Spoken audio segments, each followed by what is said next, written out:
The scientific knowledge with a caveat, because there were questions raised on the transparency and the trustworthiness of the findings.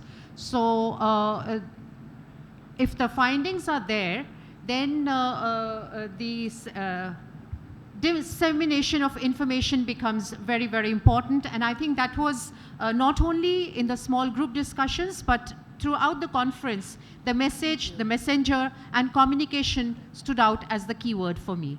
The second underlying thought was that communication needs to be two-way, from the scientific findings to the policymakers, and from the policymakers, it needs to be translated into people's aspirations for a safer tomorrow.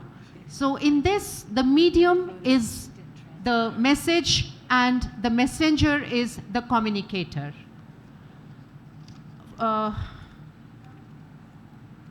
The second message which came up was about the economic propositions for making land degradation neutrality attractive. And most of the participants echoed the need for using social media messages, youth involvement, as well as women's active groups.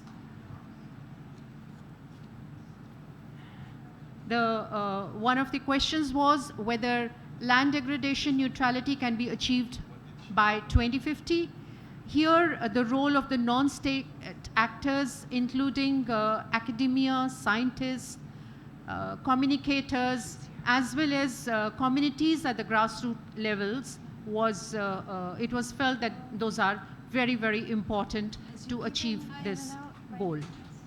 Last but not the least, a picture is worth 1,000 words. So if the message has to be, and this is my own add-on to what came out from the discussions, if we really need to convey the message effectively, then less of text and more of pictures, so that the impression stays in the human mind. And also, yes, one more point which came out was the use of indigenous knowledge. I would add to that, not only use of indigenous knowledge, but the use of indigenous techniques, language. When I was in the journalism school, the traditional media had a very, very important role to play in community, developmental communication. We began with the developmental communication, but over the years we've graduated to corporate communication. That is where the switch from sustainable development to economic issues has come. And I think what we are suggesting is to go back to the traditional forms of it. So old is gold is the bottom line. Thank you so much.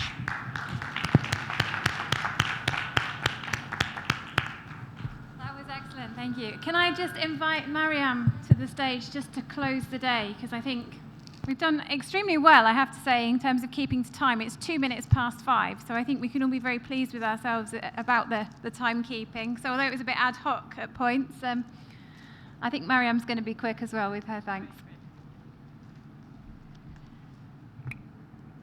So, ladies and gentlemen, I don't even want to be that formal anymore after this wonderful day together with you. So I'll translate it into dear friends. It has been a fantastic day with you. We had 6 sessions. We had a very diverse set of presentations.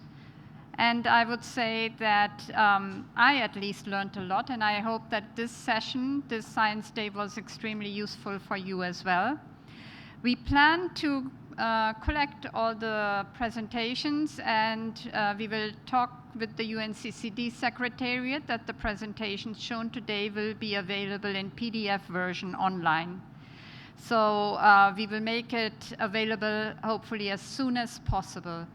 With that said, I hope that we see each other in next 2 years again at the next COP, and we hope that we can continue with this format. To present science at a Science Day with a multi-stakeholder involvement, and I hope that you also found our very interactive communication very useful. On behalf of Jean-Luc, Schott, on behalf of Annette, Kaui, and on behalf of Nicole, Berger, with whom, these are SPI colleagues with whom we organized this Science Day. I also thank the facilitators, Lindsay Stringer, Baron Orr, who had to go back to the negotiations table, Jim Ski from the IPCC, who also had to leave for the plenary, and Nicole Barger, who also did a great job. With the third session, I think it was, I have already lost time, the feeling for time, third. I thank you also for the great job you did. And with that said, I would like to say my farewells, and I wish you a pleasant time here in Delhi, and I hope to see you in 2 years' time again. Bye-bye.